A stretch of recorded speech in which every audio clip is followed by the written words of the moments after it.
नमस्कार। देश के सबसे बड़े न्यूज नेटवर्क TV9 में आपका स्वागत है। आप देख रहे हैं न्यूज टॉप 9 और आपके साथ मैं हूं शुभांकर मिश्रा। सबसे पहले न्यूज टॉप 9 में हम बात करने वाले हैं राज्यों में होने वाले विधानसभा चुनावों की। कहां पर विरोधी उम्मीदवार के लिए की गई स्वास्थ्य की कामना और पलानीस्वामी को क्यों लगता है कि स्टालिन नहीं बन सकते हैं सीएम। आखिर क्या है बीजेपी की चार्जशीट। चुनाव और सियासत की सभी बड़ी खबरें आपको दिखाते हैं टॉप 9 21 का राज्याभिषेक। अमित शाह आज असम में 3 बड़ी रैलियां करने जा रहे हैं। ये रैलियां जुनाई, माजुली और उदलगुड़ी में होनी है। तीनों जगहों पर रैलियों को संबोधित करने के बाद शाह गुवाहाटी लौटेंगे, जहां उनकी मुलाकात बीजेपी के कार्यकर्ताओं के साथ होगी। राज्य में बीजेपी अध्यक्ष जेपी नड्डा की भी आज 3 अलग अलग रैलियां होनी है। केरल में मछुआरों का मुद्दा हर बार चुनाव में बेहद अहम होता है। मछुआरों की शिकायत है कि मौजूदा सरकार ने उन्हें घर देने का वादा किया था, जो पूरा नहीं हुआ। यही नहीं, सरकार ने वादा किया था कि मछुआरों की जिंदगी बेहतर बनाई जाएगी, लेकिन असल में कुछ खास काम नहीं हुआ। तमिलनाडु की मदुरई साउथ सीट से मैदान में उतरी ट्रांसजेंडर उम्मीदवार भारती कनम्मा इन दिनों काफी चर्चा में है। भारतीय न्यू जनरेशन पार्टी की उम्मीदवार है। उनका कहना है कि तमाम दूसरे दल हाशिए पर मौजूद लोगों की कोई परवाह नहीं करते, लेकिन हमें इनकी चिंता है। केरल में IUML टिकट पर साउथ कोझिकोड से चुनाव लड़ रही नूरबीना ने कहा है कि महिलाओं के लिए काफी कुछ किए जाने की जरूरत है। साथ ही उन्होंने महिलाओं की सुरक्षा को प्राथमिकता देने की बात कही। IUML ने 25 साल में पहली बार किसी महिला को टिकट दिया है। तमाम सर्वे तमिलनाडु में स्टालिन की सरकार का दावा कर रहे हैं, लेकिन मौजूदा मुख्यमंत्री दावा कर रहे हैं कि DMK की सरकार के लिए लोग वोट नहीं करेंगे। ई पलानीसामी ने कहा है कि लोग उन पर कैसे भरोसा कर सकते हैं, जबकि उनका इतिहास सबको मालूम है। पलानीसामी अपनी सभाओं में DMK पर लगे पुराने आरोपों को एक एक कर गिना रहे हैं। कोयम्बटूर से मैदान में उतरे MNM चीफ कमल हासन ने रोड शो कर अपनी ताकत दिखाने की कोशिश की। कमल हासन ने बिल्कुल नए मिजाज की रणनीति देने का वादा किया और कहा कि युवाओं पर जिम्मेदारी है कि वो अब बदलाव के लिए आगे आएं। उन्होंने कहा कि हमारा लक्ष्य सत्ता नहीं बल्कि गरीबों की बेहतरी है। राजनीति में एक ऐसी घटना घटी जिसकी उम्मीद कम से कम चुनावी मौसम में तो कतई नहीं की जा सकती। MNM प्रमुख कमल हासन के पैर में मॉर्निंग वॉक के दौरान चोट लग गई। इस पर कोयम्बटूर सीट से उनके खिलाफ खड़ी बीजेपी उम्मीदवार वनाथी श्रीनिवासन ने उन्हें फलों की टोकरी भेजी और जल्द स्वस्थ होने की कामना की। तमिलनाडु के चुनावी गहमागहमी में एक नायाब तस्वीर देखने को मिली। बीजेपी ने चेन्नई में DMK के खिलाफ बाकायदा करप्शन चार्जशीट रिलीज कर वोटरों से अपने लिए वोट की अपील की। करप्शन चार्जशीट में DMK पर पूर्व में लगे भ्रष्टाचार के आरोपों का जिक्र है। केरल का चुनावी माहौल कुछ लोगों के लिए थोड़ी कमाई का मौका बनकर आया है। कोरोना की वजह से करीब 1 साल तक ठप रहा मिठाई का धंधा चमक उठा है। चुनावी मौसम में केरल की परंपरागत मिठाइयों की खास तौर से मांग हो रही है और दुकानदार खुश हैं। बंगाल चुनावों में जुबानी तल्खी और बढ़ गई है। हम आपको बताएंगे दोनों ओर से कैसी कैसी बातें एक दूसरे के लिए कही जा रही है और बीजेपी का घोषणा पत्र क्यों सुर्खियों में है, हम आपको दिखाते हैं top 9 battle of Bengal.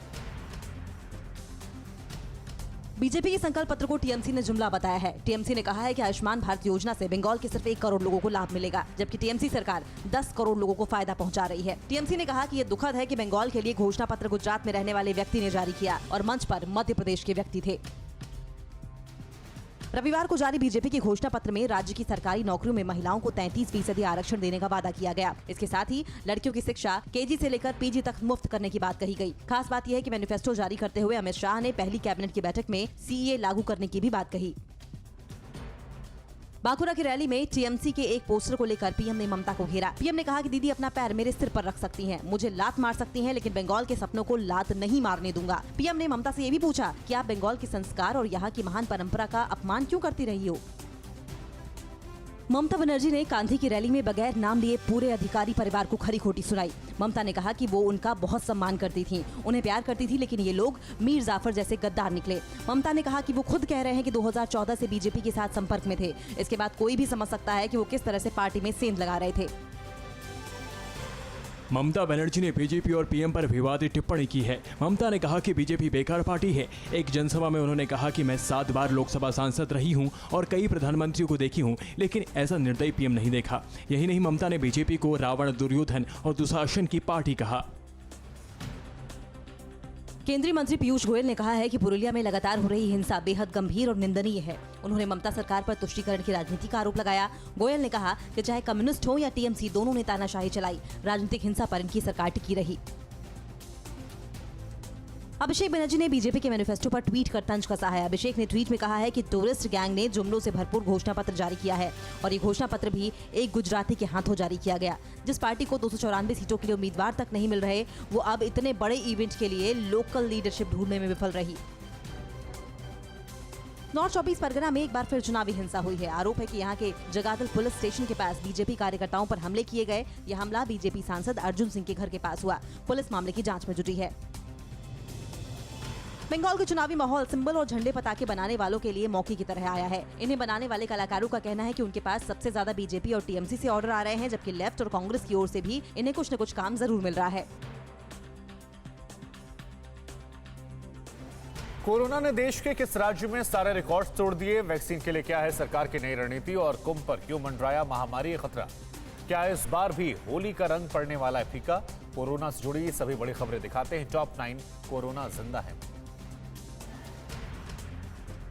Madhya Pradesh और बिहार में होली मिलन कार्यक्रमों पर कोरोना के खतरे को देखते हुए रोक लगा दी गई है। गुजरात में भी सिर्फ होलिका दहन की छूट होगी, जबकि भीड़ जुटाकर होली मनाने की मनाही होगी। वहीं दिल्ली में सिर्फ सूखी होली होगी। आशंका इस बात की है कि कई और राज्यों में बढ़ते संक्रमण को देखते हुए ऐसे ही फैसले पर मजबूर हो सकते हैं।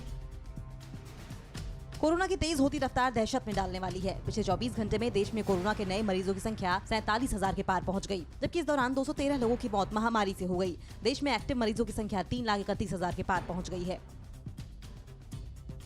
अकेले महाराष्ट्र में पिछले 24 घंटे में 30,535 नए केस सामने आए हैं। राज्य में 99 लोगों की मौत संक्रमण से हो गई। महाराष्ट्र में सबसे ज्यादा 5,421 नए केस पुणे में आए। पंजाब में 2,644 और गुजरात में 1,580 केस आए, जबकि केरल, कर्नाटक, छत्तीसगढ़ और तमिलनाडु में भी 1,000 से ज्यादा मामले लगातार आ रहे हैं।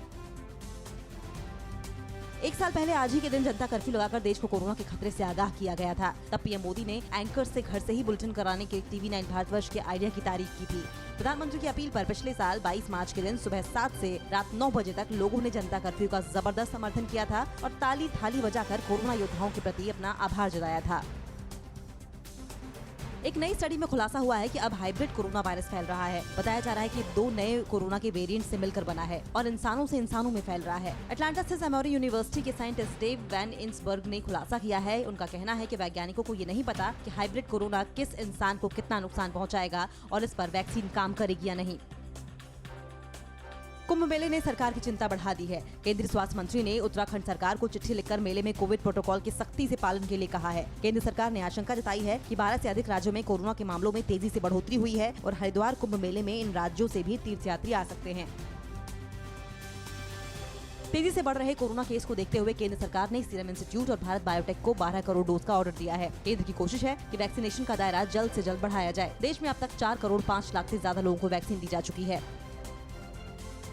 कोरोना को लेकर बीजेपी विधायक ने विवादित बयान दिया है। राजकोट से विधायक गोविंद पटेल ने कहा है कि हमारे कार्यकर्ताओं को कोरोना नहीं होता क्योंकि वो मेहनत करते हैं। इस बीच मध्य प्रदेश के सीएम शिवराज सिंह ने घोषणा की है कि 23 मार्च को पूरे प्रदेश में सायरन बजवाएंगे। सुबह 11 बजे और शाम 7 बजे सायरन की आवाज के साथ लोग कोरोना नियमों के पालन का संकल्प लेंगे। कोरोना से निपटने में गायत्री मंत्र कारगर हो सकता है। केंद्रीय साइंस एंड टेक्नोलॉजी मिनिस्ट्री ने बकायदा ऋषिकेश एम्स से फंड जारी कर इसकी जांच के लिए कहा है। मंत्रालय ने गायत्री मंत्र के साथ इस पर भी शोध के लिए कहा है कि प्राणायाम जैसे योग से कोरोना जैसी महामारी पर कितना असर हो सकता है। ये ट्रायल ICMR की देखरेख में होगा।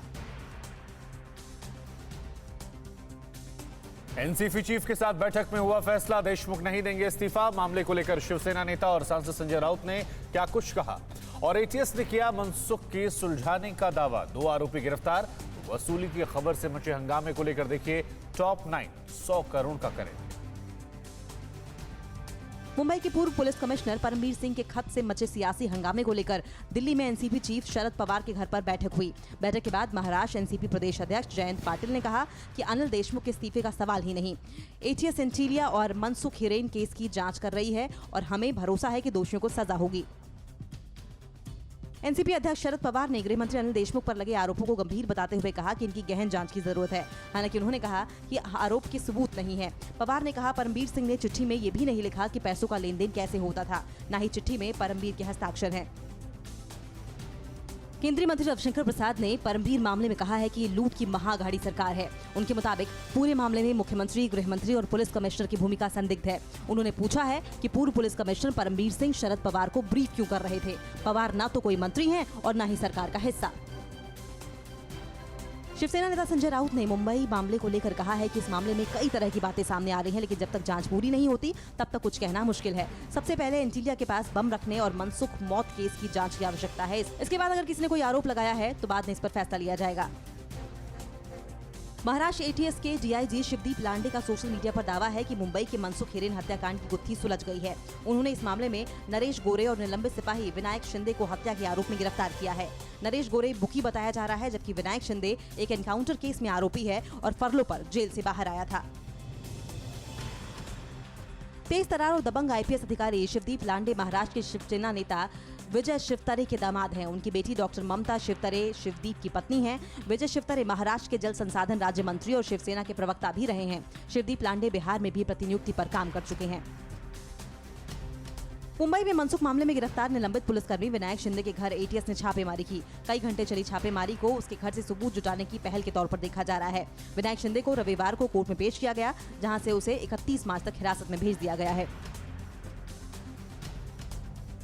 मनसुख हिरेन मर्डर केस में एटीएस ने निलंबित पुलिस अधिकारी सचिन वाजे को मुख्य आरोपी बनाया है। गिरफ्तार पुलिसकर्मी ने ही हिरेन को 4 मार्च को मनसुख को फोन किया था और खुद को तावड़े साहब बताया था। सचिन वाजे फिलहाल एनआईए की हिरासत में हैं। मुंबई में हुई मनसुख हिरेन की मौत की जांच में एनआईए फ्रेश एफआईआर दर्ज करेगी। महाराष्ट्र सरकार से मनसुख से जुड़ी डिटेल और अभी तक की सारी जांच रिपोर्ट मांगी। एनआईए महाराष्ट्र सरकार को इस मामले की जांच ट्रांसफर करने के लिए खत लिख चुकी है। मामले में कई और पुलिसकर्मियों पर जल्द शिकंजा कस सकता है।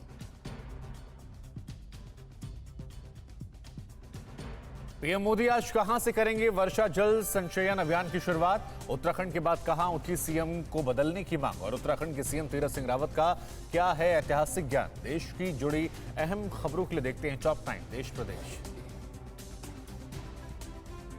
पीएम मोदी आज वीडियो कॉन्फ्रेंसिंग के जरिए जल शक्ति अभियान कैच द रेन अभियान की शुरुआत करेंगे। अभियान के तहत बारिश के पानी को बचाने का अभियान देश के ग्रामीण और शहरी क्षेत्रों में चलाया जाएगा। जहां भी गिरे और जब भी गिरे बारिश का पानी इकट्ठा करें, इस अभियान का नारा होगा।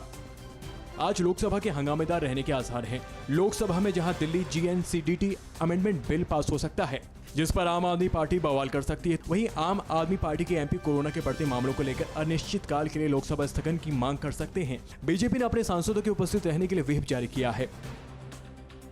लद्दाख में पेंगोंग झील क्षेत्र से सफलतापूर्वक सैनिकों की वापसी के बाद भारत और चीन की आर्मी कमांडर्स के बीच इसी हफ्ते बातचीत हो सकती है। इस बैठक में गोगरा और देपसांग के मैदानी इलाकों से सेनाओं की वापसी पर बात हो सकती है। हाल ही में दोनों देशों के बीच राजनयिक स्तर पर बातचीत हुई थी, जिसमें काफी विस्तार से इन मुद्दों पर चर्चा हुई। बीजेपी की कर्नाटक इकाई में असंतोष के सुर एक बार फिर पनपते दिख रहे हैं। पार्टी के विधायक बासनगौड़ पाटिल यत्नाल ने सीएम येदियुरप्पा के खिलाफ हमला बोला है। उन्होंने कहा है कि बीजेपी अपने चुनाव में येदियुरप्पा को उम्मीदवार नहीं बना सकती। राज्य में बीजेपी को जिंदा रखने के लिए सीएम को बदलना जरूरी है। उत्तराखंड के सीएम तीरथ सिंह रावत ने रिप जींस के बाद एक और विवादित बयान दिया है।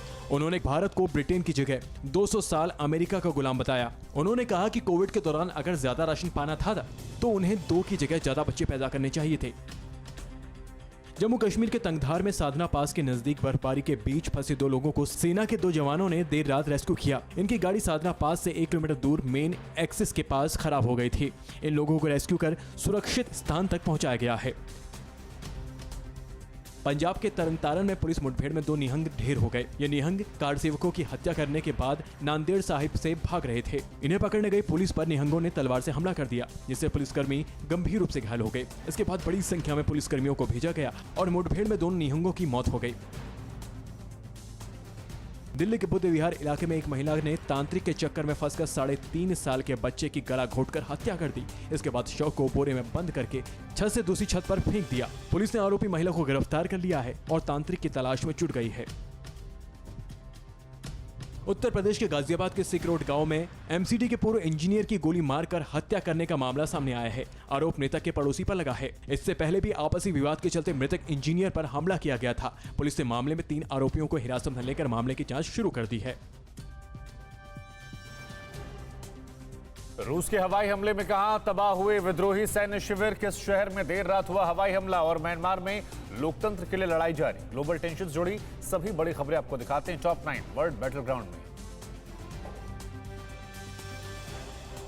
सीरिया में उत्तरी इदलिब में रूस ने एयर स्ट्राइक की है। रूसी हवाई हमले में विद्रोही सैन्य शिविरों में तबाही मच गई। इदलिब के बाब अल हवा इलाके में हुए रूसी हवाई हमले में तुर्की समर्थित विद्रोहियों की कई गाड़ियां जलकर खाक हो गई। हालांकि हमले में किसी की मौत की कोई खबर नहीं है। सीरिया के इदलिब में रूसी एयर स्ट्राइक की तस्वीरें सामने आई हैं, जिनमें आसमान में धुएं का भीषण गुबार दिख रहा है। इस रूसी हवाई हमले में इदलिब के गैस प्लांट को निशाना बनाया गया, जिसके चलते आसपास के गांव में हड़कंप मच गया। हमले में 6 नागरिकों की मौत हो गई, जबकि कई घायल हो गए। सीरिया के दक्षिण इदलिब के घनी आबादी वाले शहर अरिहा शहर में भी देर रात हवाई हमले जारी रहे। देर रात में बमबारी का वीडियो भी सामने आया। रात भर धमाकों की तस्वीरें आती रहीं और धमाके की आवाज गूंजती रही। इसके चलते लोग दहशत में हैं। सीरिया के इदलिब में रूसी हवाई हमलों के बाद चारों तरफ तबाही और बर्बादी का मंजर दिख रहा है। हमलों के बीच लोग सड़कों पर डर के मारे भागते दिखे। वहीं आईएसआईएस के सफाये के बाद सीरिया फिर बैटल ग्राउंड बन गया है। हवाई हमले के बाद से रूस और अमेरिका के बीच तनाव बढ़ गया है। बगदाद के मंसूर जिले में रविवार को अज्ञात बंदूकधारियों ने एक इराकी खुफिया अधिकारी की हत्या कर दी। लेफ्टिनेंट कर्नल महमूद लैथ हुसैन को अज्ञात हमलावरों ने गोली मार दी। ऐसा माना जा रहा है कि इराक में खुफिया सेवा और ईरान समर्थित आतंकवादियों के बीच बढ़ते तनाव के बीच यह हत्या हुई है। यमन की राजधानी सना में हौदी एयर स्ट्राइक में हैती विद्रोहियों को निशाना बनाकर हमला किया गया। हमले में काफी नुकसान की खबर है। वहीं यमन के पश्चिमी मारिब में हैती विद्रोहियों के खिलाफ हवाई हमला किया गया। सऊदी अरब के इस हमले में हैती विद्रोहियों के शिविर तबाह हो गए। सेना की ओर से दमन के तमाम कुचक्रों के बावजूद म्यांमार के लोग लोकतंत्र के लिए लड़ रहे हैं। पिछले 24 घंटे में 2 और लोगों के प्रदर्शन के दौरान जान चली गई, लेकिन प्रदर्शनकारी झुकने के लिए तैयार नहीं। 1 फरवरी को सूकी सरकार को हटाकर सत्ता पर सेना के कब्जे के बाद से देश भर में अशांति है और सैन्य कार्रवाई में लोगों की जानें जा रही हैं। म्यांमार में लोगों की आवाज दबा रहे सैन्य अफसरों के लिए आज का दिन मुसीबत ला सकता है। यूरोपीय यूनियन आज म्यांमार के उन सैन्य अधिकारियों पर प्रतिबंधों की घोषणा कर सकता है जो लोकतंत्र को कुचलने में शामिल रहे हैं। माना जा रहा है कि अगर सेना इतने पर नहीं मानी तो कड़े प्रतिबंध भी लगाए जा सकते हैं। अमेरिका के 2 खुफिया अधिकारियों ने कहा है कि ईरान ने वॉशिंगटन के फोर्ट मैकनेयर पर हमला करने और सेना के वाइस चीफ ऑफ स्टाफ की हत्या की धमकी दी है। खुफिया अधिकारियों के मुताबिक जनवरी में राष्ट्रीय सुरक्षा एजेंसी के पकड़े गए एक संदेश से इसका खुलासा हुआ है। परवाह देश की, सोमवार से शुक्रवार रात 10 बजे TV9 भारतवर्ष पर।